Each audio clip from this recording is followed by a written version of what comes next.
This is Sound and Vision from KEXP. I'm Emily Fox. The New York via Cameroon artist Leticia Tomko, who goes by the moniker Vagabon, released her third album on September 15th. It's called Sorry I Haven't Called. It's her most upbeat, produced, and poppy album to date, especially on her singles Can I Talk My Shit? Carpenter, Lexicon, and Do Your Worst.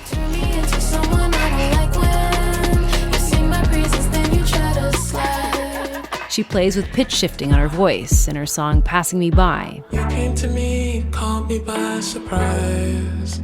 Auto-tune on You Know How. I think we're more than friends, but maybe just when we're alone. And vocal layering on Made Out With Your Best Friend.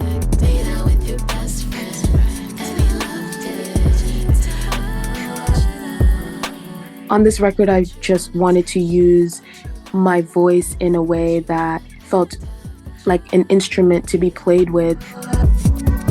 This is a far cry from the bedroom indie rock sound we heard on her debut album back in 2017. I am dying to go. This is not mine. Oh. Vagabon made a name for herself on her self-titled release in 2019 with the songs Flood,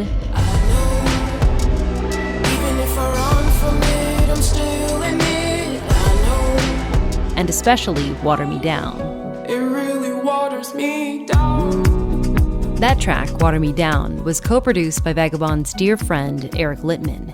He died in 2021. He was also a musical collaborator with Julie Byrne, who we heard from recently on the show. Like Julie Byrne's latest album, this record from Vagabon was largely shaped by Littman's passing. I recently caught up with Vagabon as she reflected on Eric Littman and his impact on her, making upbeat music through grief, and retreating to Germany for a mental reset while she made this record.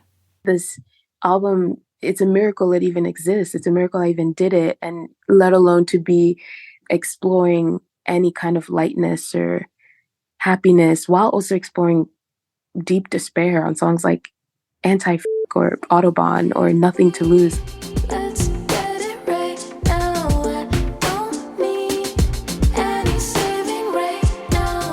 I didn't know if I would ever finish it, really. I was in such a bereaved and grieving place, and I do think it's pretty miraculous that through the grief, it's an accomplishment in and of itself to finish a body of work in general, and I stand by it as something that I'm really proud of. Yeah, absolutely.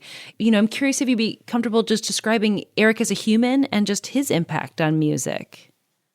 Eric Littman left such a vibrant and generous stamp on this world, and he impacted so much of our musical lives, not just mine, but also Julie's and countless artists from New York and all over the country, really.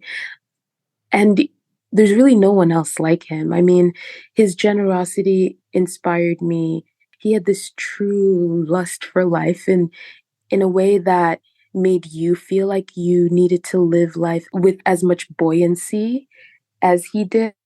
And he was my family, and Julie Byrne is my family. And one of the things that Eric, through his collective Phantom Posse, which I was a part of, and Julie and so many of our wonderful friends, his mantra was always forever underground. And it's like the idea was that no matter where music takes us, we have this community and this home that we will just continue to make art. And I strive to make him proud and to honor his legacy every day. And all of these albums that have sprouted from this tragedy serve to continue his legacy out in the world. All these albums are for him, through him, wouldn't exist without him.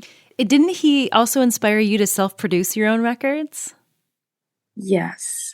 One of my most successful songs to date, Water Me Down, is a song that Eric and I made together in his extremely small closet-sized bedroom in Brooklyn. And I remember being just an instrumentalist and a songwriter, and he bought me Logic for the first time and sent me on my way and said, call me if you have any questions, and really nurtured me as a producer. And much of how he did that was by telling me that I could be a producer. And it makes me think of how many people, especially women and femme people, how many would produce and if seen that way for their skill set. And he really changed my life in that way, because I've produced my music since the beginning through that Eric Littman cheerleading. That's amazing. That's so amazing. You know, and then listening to this album, you know, it's very up tempo. And I'm curious, this is obviously following a time of grief, and I'm curious why you think that you were able to turn to this up tempo sound versus, you know, a more somber sound. I'll be honest, I felt tremendous guilt about the music that was coming out of me in this time. I couldn't understand why. I fully thought I would make a somber record. I had all these things that I wanted to say, but it turned out that I didn't want to say those things on songs. I was having those conversations in my life. I was having those conversations with Julie. I was having those conversations with grief counselors. And so the music I was making ended up being kind of opposite from the grief I was living in. It was almost this escape. It really was a form of escapism for me, and an honor to Eric's life, because he lived so vibrantly. And I kind of been accustomed to living more inward in a way of self-protection. And I almost found myself wanting to honor parts of his personality that I wished that I was more like, which involved this kind of dancing and just saying the thing that you feel, and not really knowing that life is short, really. He always knew that we don't have forever. And I was always living like I have 100 more years. And so within grief, I found myself making these, 150 BPM songs in this way of, I don't have forever. I'm feeling this urgency to be loud and take up space in a way that I really never have felt called to before. And I have to seize this moment, because it could just be this moment, and I have to document it. And I did that with Sorry I Haven't Called. Yeah. And there's a few tracks on this record where I can hear I feel like you are reflecting on some of that grief. You know, there's a lot of, again, very joyous 150 beats per minute tracks on here, but there was a line in your song, Passing Me By, where I feel like you're reflecting on mortality a bit in here. And the line is, searching around for those who never had a head start in this life. Well, I felt so behind, writing it down, making it count, hoping I get something right while I'm still around. Searching around for those who never had a head start in this life. Well, I felt so behind. Writing it down, making it count, hoping I get something right while I'm still around. I'm still around. Can you break that line down for me?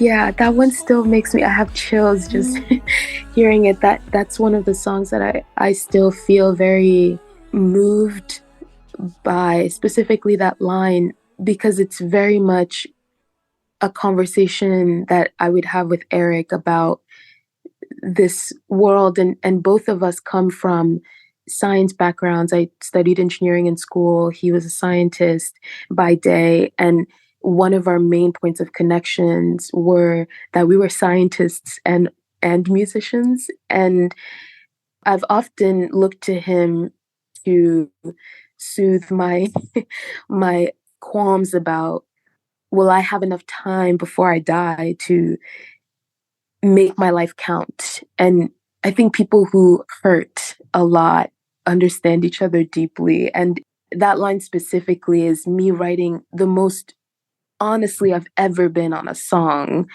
these songs are some of the most honest I've ever been, without abstract language or poetry to hide behind, really. Feeling like a lot of people got started on a lot of things earlier than me, and grappling with my own mortality, which happens when you're grieving the death of a loved one, and if I'll have time, and if I will leave enough behind to be remembered. That's kind of what passing by is about entirely, even just asking to be held as I navigate, whether I'll do something impactful enough to warrant being remembered. Well, I've got to say, you are making a huge impact, and your music is being noticed, and I believe it will definitely be remembered. Following Eric's passing, you moved to a small village in Germany for a while. Can you talk about that experience and how Germany impacted these songs on this record? I needed space. I needed privacy. I needed to be bored, because one thing that I think people didn't tell me about the grief was that you'd find every possible way to avoid it, to avoid feeling it. It's just so unbearable that, if I see a piece of paper out of order, that will become my mission for the day. So I almost needed to extract all of the distractions from my life, which now in saying it sounds completely intense and jarring to to just like leave your entire world and be isolated. But it really helped me. And I was with two really great friends of mine who held me. Probably they were also making sure I didn't lose my mind. And I spent, those months just hearing myself think and seeing what I felt about things, and being a wreck and spilling out onto the floor whenever it called for it, and getting up and making a song, maybe, I mean, reflecting back, were there certain memories that really stick with you from that initial trip to Germany that you were like, I'm really glad I did this because, of this memory? There are so many. I mean, every home cooked meal that me and my two friends who really just like lived there with me, it was amazing. It felt like summer camp.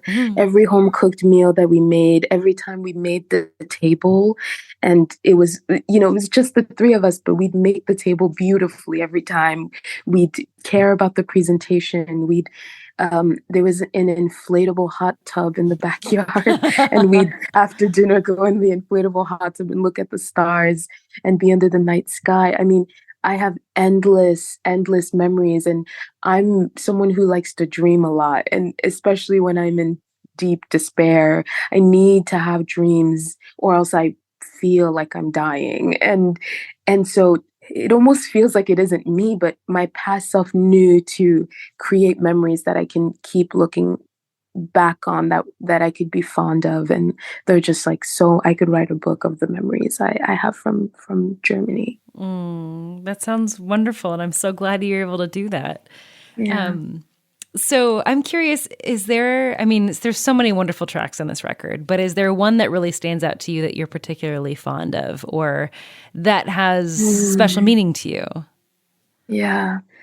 Well, Anti and Autobahn, those two, I think, where I get to pour my heart out in a way that serves the album as a whole, because I think that's what makes it complex. Like, I couldn't have an album of 150 BPM, even though I love Do Your Worst and it was so fun to make. Like, I couldn't do that 12 times. So I like to point those out as album songs that aren't the singles that I really want people to listen to and passing me by, because it's really where I'm sharing the lows to make the highs of the record feel more impactful.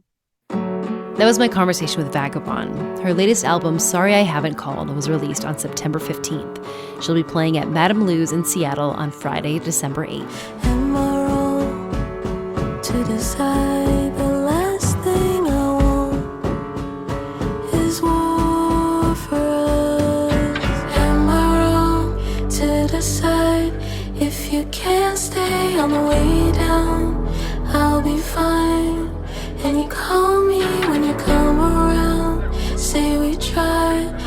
if I can't stay on the way down, it's alright. That was Sound and Vision. To hear more about the musical impact of Eric Littman, tune into a recent Sound and Vision podcast episode featuring Julie Byrne. We pushed it out 2 episodes ago on this feed. And speaking of feed, if you can take 2 minutes of your time and before you get out of this podcast app, subscribe to this podcast, rate it, and review it. Those little things go a long way in letting people know that this podcast exists. It's kind of like free advertising, which is kind of a big deal for KEXP because we're a publicly funded station. We rely on listener support to do what we do because the majority of our funding comes from listeners. So word of mouth goes a huge way. You can also help financially support this show with a one-time $20 donation at kexp.org/sound. But most of all, thanks for listening.